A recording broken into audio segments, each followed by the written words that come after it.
सिद्धार्थ मल्होत्रा योद्धा के बाद और जानवी कपूर देवारा के बाद अपनी लव स्टोरी लेकर आ चुके हैं जिसका नाम है परम सुंदरी।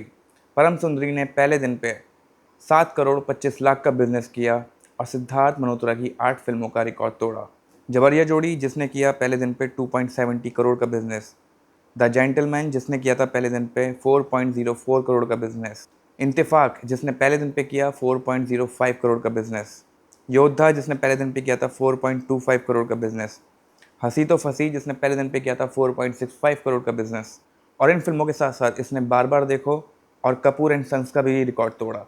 इन दोनों फिल्मों का पहला दिन का बिजनेस 6.80 करोड़ के आसपास था, दोनों का ही लगभग इतना था। और अब बात करते हैं परम सुंदरी के डे 2 बॉक्स ऑफिस कलेक्शन के बारे में। पहले बात करते हैं परम सुंदरी की all over India state wise occupancy के बारे में। मुंबई की ओवरऑल ऑक्यूपेंसी 16.25% के आसपास रही है।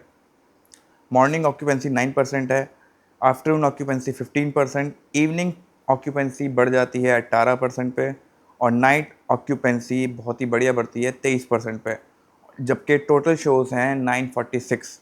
मुंबई के बाद बात करते हैं एनसीआर की। एनसीआर की मॉर्निंग ऑक्यूपेंसी है 10%, आफ्टरनून ऑक्यूपेंसी बढ़ के 19% हो जाती है और फिर इवनिंग ऑक्यूपेंसी थोड़ी सी बढ़ के 20% हो जाती है और फिर नाइट ऑक्यूपेंसी में भी अच्छा खासा जंप देखा जाता है और 25% हो जाती है और शोज़ हैं टोटल 1233। और पुणे की भी एग्जैक्टली मुंबई जितनी ऑक्यूपेंसी होती है 16.25%, बट शोज़ आधे हैं 414, यानी कि पुणे की ऑक्यूपेंसी मुंबई के मुकाबले बहुत अच्छी है। मॉर्निंग ऑक्यूपेंसी 10%, आफ्टरनून में एकदम बढ़ के 17% हो जाती है, इवनिंग में भी एकदम सेम रहती है 17% और रात में ऑक्यूपेंसी बढ़ के 21% हो जाती है। और अब बात करते हैं बेंगलुरु की। बेंगलुरु की 40.75% ऑक्यूपेंसी है और शोज़ हैं 293। मॉर्निंग ऑक्यूपेंसी 18%, आफ्टरनून ऑक्यूपेंसी 42%, मतलब बहुत ही बढ़िया जंप। उसके बाद इवनिंग में भी जंप होता है 55% और फिर सडनली जहाँ हर जगह नाइट में ऑक्यूपेंसी बढ़ रही है, यहाँ नाइट में कुछ परसेंट ऑलमोस्ट 7% ऑक्यूपेंसी गिर जाती है 48%, जो कि बड़ी हैरानी वाली बात है। हर जगह नाइट में ऑक्यूपेंसी बढ़ रही है बट बेंगलुरु में गिर जाती है। हैदराबाद में 28.25% ओवरऑल ऑक्यूपेंसी रही है और शोज़ हैं मात्र 199। मॉर्निंग ऑक्यूपेंसी 16% रहती है, आफ्टरनून काफ़ी ज़्यादा जंप करके 28% पा जाती है, फिर इवनिंग में भी थोड़ा जंप करती है 31% और फिर नाइट में भी जंप लेती है 38%। कलकत्ता की भी ऑक्यूपेंसी सेम मुंबई और पुणे की तरह 16.25% रहती है एग्जैक्टली, बट शोज़ हैं 253। मॉर्निंग ऑक्यूपेंसी 7%, आफ्टरनून ऑक्यूपेंसी बढ़ के 16% हो जाती है और फिर इवनिंग ऑक्यूपेंसी बढ़ के 25% हो जाती है। मतलब आफ्टरनून और इवनिंग में अच्छा जंप है और जगहों के मुकाबले। और यहाँ पे भी नाइट ऑक्यूपेंसी गिर के 17% हो जाती है। मतलब ये भी बड़ी हैरानी वाली बात है जो कोलकाता और बेंगलोर में हुआ है कि नाइट ऑक्यूपेंसी गिर गई। और फिर बात करते हैं अहमदाबाद की। अहमदाबाद की ओवरऑल ऑक्यूपेंसी रही है 14% और शोज़ हैं 492। मॉर्निंग ऑक्यूपेंसी 6% रहती है, आफ्टरनून ऑक्यूपेंसी बढ़ के दुगनी बढ़ के 12% हो जाती है और फिर इवनिंग ऑक्यूपेंसी 11% हो जाती है, यानी 1% गिर जाती है। और ये अभी तक जितनी स्टेट्स हमने कवर की हैं उसमें पहली स्टेट है जिसमें इवनिंग ऑक्यूपेंसी आफ्टरनून ऑक्यूपेंसी के कंपैरिजन में गिरी है 1%। लेकिन फिर ह्यूज जंप होता है, मतलब इतना जंप किसी और स्टेट में नहीं हुआ होगा नाइट में as compare to evening occupancy 27% बढ़ जाती है। मतलब इवनिंग में 11% है और नाइट में एकदम 27% बढ़ जाती है, यानी कि रिव्यूज़ बहुत पॉजिटिव जा रहे हैं और लोग सुन सुन के जा रहे हैं फिल्म को देखने। और बात करते हैं चेन्नई की। चेन्नई की ओवरऑल ऑक्यूपेंसी रहती है 36.50%, मॉर्निंग ऑक्यूपेंसी 14%, आफ्टरनून बहुत ही ज़्यादा जंप करके 42% हो जाती है।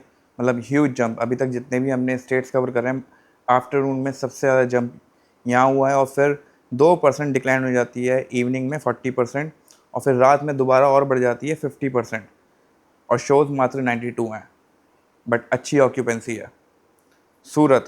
सूरत में खाली 3% ऑक्यूपेंसी है जबकि शो 309 है और बहुत ही लो ऑक्यूपेंसी रही है।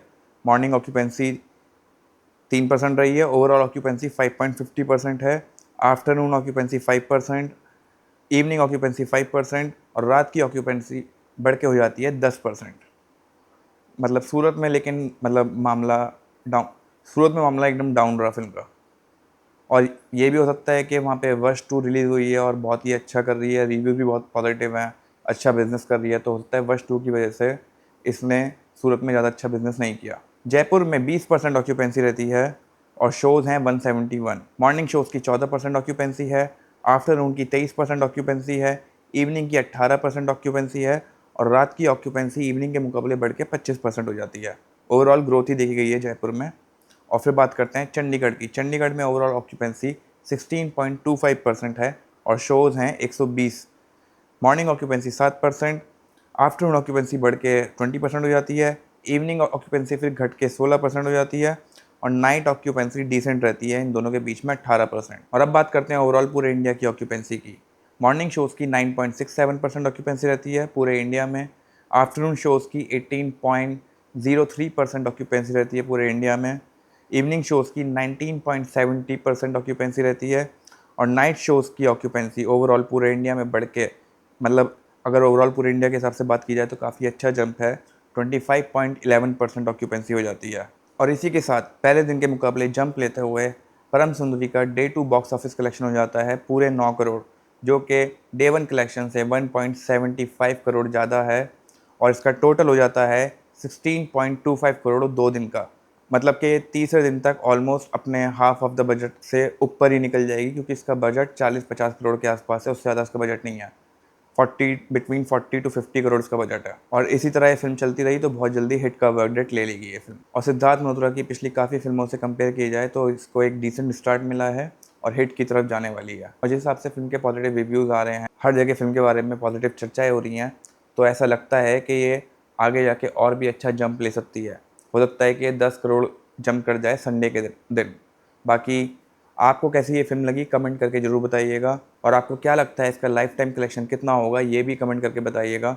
मुझे लगता है ये फ़िल्म 60 से 70 करोड़ के आसपास लाइफ टाइम कमा सकती है। बाकी देखते हैं क्या होगा, क्योंकि जिस हिसाब से इसके रिव्यूज़ पॉजिटिव जा रहे हैं तो इतना तो मैं मिनिमम मान के चल रहा हूँ कि अपना बजट क्रॉस कर जाएगी और अपने बजट से ऊपर 20-30 करोड़ रुपए कमा लेगी और हिट का वर्डिक्ट ले लेगी।